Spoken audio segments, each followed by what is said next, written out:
हर साल भाद्रपद मास के शुक्ल पक्ष की चतुर्थी तिथि को गणेश चतुर्थी होती है। इसके साथ ही 10 दिवसीय गणेश उत्सव का आरंभ हो जाता है, जो अनंत चतुर्दशी के साथ समाप्त होता है। देश भर में गणेश उत्सव का पर्व धूमधाम से मनाया जा रहा है।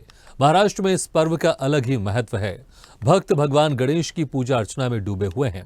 आज हम आपको मुंबई के अंधेरीचा राजा के दर्शन कराएंगे।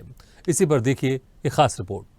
आज मैं मौजूद हूँ मुंबई के एक और सबसे प्रसिद्ध नवसाला पावनारा अंधेरीचा राजा के सामने। जैसा कि आप देख सकते हैं मेरे सामने अंधेरीचा राजा की सबसे सुंदर मूर्ति स्थापित है, जो भक्तों की कतारों के बीच है स्थापित है और भक्त किस तरह से उनके दर्शन के लिए आ रहे हैं। इनके इतिहास की बात करें तो 1966 से लेकर आज 2024 इनको 59 वर्ष पूरे हो चुके हैं और तब से लेकर आज तक इनकी महिमा और इनके गुणगान गाए जा रहे हैं। और आप जैसा कि मेरे सामने देख सकते हैं यहाँ पे कितनी लोगों की कितनी लंबी कतार लगी है। लोग एक डेढ़ घंटे से लेकर लंबी कतारों में लगे हैं। तब से लेकर अभी तक लोग यहाँ पर लाइन कतार में लगकर बापा के दर्शन करते हैं। और अंधेरीचे राजा की विशेष बात की जाए तो यहाँ पर सबको चरण स्पर्श दर्शन मिलते हैं। जैसा कि आप देख सकते हैं हर जगह पे मुख दर्शन होते हैं, चरण स्पर्श दर्शन की अलग लाइन होते हैं, लेकिन यहाँ की विशेषता ये है कि हर एक यहाँ की आयोजन ऐसे किए जाते हैं कि हर एक भक्त को चरण स्पर्श दर्शन ही मिलते हैं।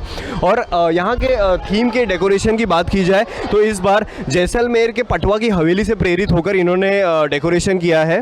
जैसे कि आप देख सकते हैं किस तरह से हूबहू प्रतिकृति को तैयार किया गया है, कैसे झरोकों को किस तरह से दिखाया गया है। और अंधेरीचा राजा को हमेशा राजा का स्थान दिया जाता है, नवसाला उनको माना जाता है, तो हर साल इनके डेकोरेशन राजा महाराजाओं से प्रेरित होकर ही रखा जाता है।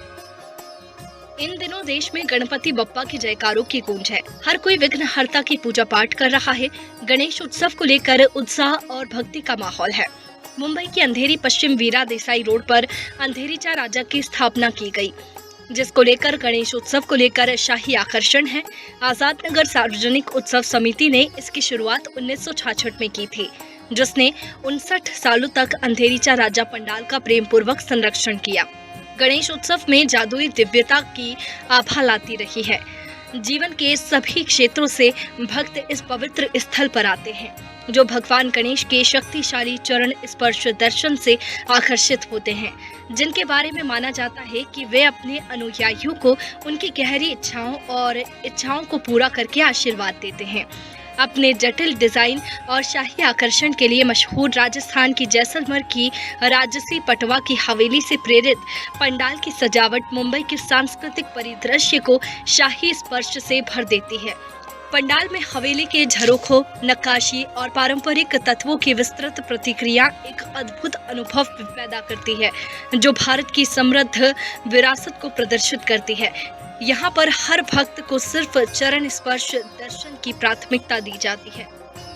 तो अब मैं मौजूद हूँ कुमकुम भाग्य की जानी मानी अभिनेत्री माही शर्मा के साथ, जिनसे मैं कुछ सवाल पूछूंगा अंधेरीचा राजा के बारे में। तो माही जी, आप मुझे ये बताइए कि आप हर साल यहाँ पर दर्शन के लिए आती हैं, तो आप वापस से किस उम्मीद और किस इच्छाओं के साथ आती है और आपकी कैसी श्रद्धा है अंधेरीचा राजा के बारे में? सबसे पहले तो गणपति बप्पा मोरया, और मैं ये कहूँगी कि मैंने अपने बहू जी से कभी कुछ मांगा ही नहीं है, क्योंकि मुझे मांगने की जरूरत पड़ी नहीं। हमेशा उन्होंने सबसे पहले दे दिया है। और देखा जाए अभी यहाँ पे कितने भक्त आए हैं, हमारे पास सुख भी आता है और दुख भी आता है, तो मैं उनसे ये मांगती हूँ कि गणेश भगवान जी, चाहे मेरे पास सुख आए या दुख आए, आप मेरा साथ दो, मैं दोनों निकाल लूंगी। क्योंकि सब कहते हैं ना कि कर्मा आता है, अब ऐसा तो है नहीं कि दिन है तो रात होगी। तो यस, जब वो मेरे साथ सुख दुख में है तो मुझे कुछ मांगने की जरूरत ही नहीं है, चीजें हो जाती है। अब हमारे साथ है अंधेरीचा राजा के प्रवक्ता विवेक जी, जिनसे मैं अंधेरीचा राजा की विशेषताएं पूछूंगा। तो विवेक जी, हमें ये बताइए, जैसा कि यहाँ पर हर भक्त को चरण स्पर्श की ही प्राथमिकता दी जाती है, तो उसके लिए आप कैसे आयोजन करते हैं भक्तों के सुख सुविधाओं का, और बापा के बारे में थोड़ा और बताइए हमें। पक्का। सबसे पहले तो नवसाला पावनारा अंधेरीचा राजा आज़ाद नगर सार्वजनिक उत्सव समिति की तरफ से आप सभी का हार्दिक स्वागत है। और सभी गणेश भक्तों को ये निवेदन करूंगा कि कृपया आइए और अंधेरी के राजा के दर्शन कीजिए। देखो, हर एक, आपने ही बताया, हर एक गणेश भक्त को चरण स्पर्श दर्शन दिया जाता है। अब मैं बताऊंगा कि हमारे अंधेरी के राजा का जो हिस्ट्री है वो बताना चाहता हूँ। 1966 में इसकी स्थापना हुई और ये 59th ईयर 59वां साल हम लोग सेलिब्रेट कर रहे हैं अंधेरी का राजा का। अंधेरी का राजा इस बार जो है वो राजस्थान के जो जैसलमेर के पटवा हवेली है उसमें है। मतलब ये नवसाला पावनारा लोग बोलते हैं अंधेरी का राजा।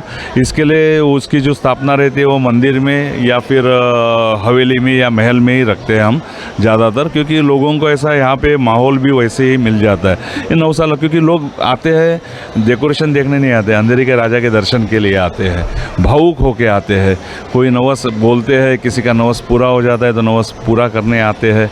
और ये अंधेरी का राजा नवसाला पावनारा ये नाम सब अंधेरी के लोगों ने दिया गया है। एक्चुअली बहुत सारे लोगों की यहाँ पे मन्नतें वगैरह पूरी हुई है। तो बस यही है कि सब गणेश भक्तों को बहुत ही डिसिप्लिन से यहाँ पे हर एक गणेश भक्तों को अंधेरी के राजा का चरण स्पर्श दर्शन हम देते हैं। अच्छा, ऐसा भी माना जाता है कि मुंबई के सबसे आखिरी गणपति हैं जिनका विसर्जन होता है, मतलब मुंबई के सारे गणपतियों के विसर्जन के बाद सबसे आखिर में अंधेरीचा राजा का विसर्जन होता है। तो इस पर कोई खास कोई बात है या आप लोग की श्रद्धा जुड़ी हुई है? और ऐसा भी माना जाता है कि विसर्जन के वक्त जो कि अंधेरी के लोग सब लोग उपवास रखते हैं, तो इस बारे में थोड़ा हमें बताइए। नहीं, सही बोल रहे हैं। देखो, विसर्जन तो हर एक गणपति बाप्पा का जो भी सार्वजनिक गणपति बाप्पा का अनंत चतुर्थी के दिन होता है। तो अनंत चतुर्थी के दिन होता है, मतलब कैसे है, अनंत चतुर्थी अभी इस बार मंगलवार को है, तो हम भी उसी टाइम जो पूजा की मूर्ति है उसका विसर्जन करते हैं। लेकिन ये जो नवसाला पावनारा अंधेरी का राजा है उसका जो विसर्जन होता है, उसकी विसर्जन मिरोनुक जो अनंत चतुर्थी के बाद संकष्टी चतुर्थी आती है 4 दिन या 5 दिन, तो उसके दिन उस दिन जुलूस निकलता है। जुलूस मतलब उनकी मिरोनुक निकलती है और वो पूरे अंधेरी से घूमती है। अंधेरी में बहुत सारे लोगों को श्रद्धालुओं का उपवास रहता है संकष्टी का, तो चंद्रोदय के बाद छोड़ते हैं लोग ज़्यादातर 8:30, 9, 9:30। लेकिन अंधेरी का राजा के दर्शन होने के बाद अक्षता उसके ऊपर समर्पित करने के बाद ही लोग उपवास छोड़ते हैं। तो ये जो 6 बजे शाम को, जो इस बार सैटरडे को है 21 को, सैटरडे को जो मिरोनुक निकलेगी वो दूसरे दिन दोपहर को 12-1 बजे वर्सोवा में पहुंचेगी और ये पूरे अंधेरी में जुलूस नॉन स्टॉप घूमती है। 18 से 20 घंटे लगते हैं। हाँ जी, बहुत बहुत शुक्रिया आपका, बहुत बहुत शुक्रिया। तो जैसा कि आपने देखा, अंधेरीचा राजा का विसर्जन सब मुंबई में सबसे आखिर में होता है और इस बार संकष्टी के दिन लोग अपना उपवास रखकर इनके दर्शन करने के बाद ही अपना उपवास तोड़ते हैं। ये है इनकी खासियत, ये है लोगों के प्रति इनकी श्रद्धा जो लोगों को रोकती नहीं है बापा के दर्शन करने के लिए। इसी तरह हम आपको और भी पंडालों में लेकर चलेंगे बापा के दर्शन के लिए। तब तक आप देखते रहिए। मुंबई से मैं आर्यन मिश्रा, स्वदेश न्यूज़।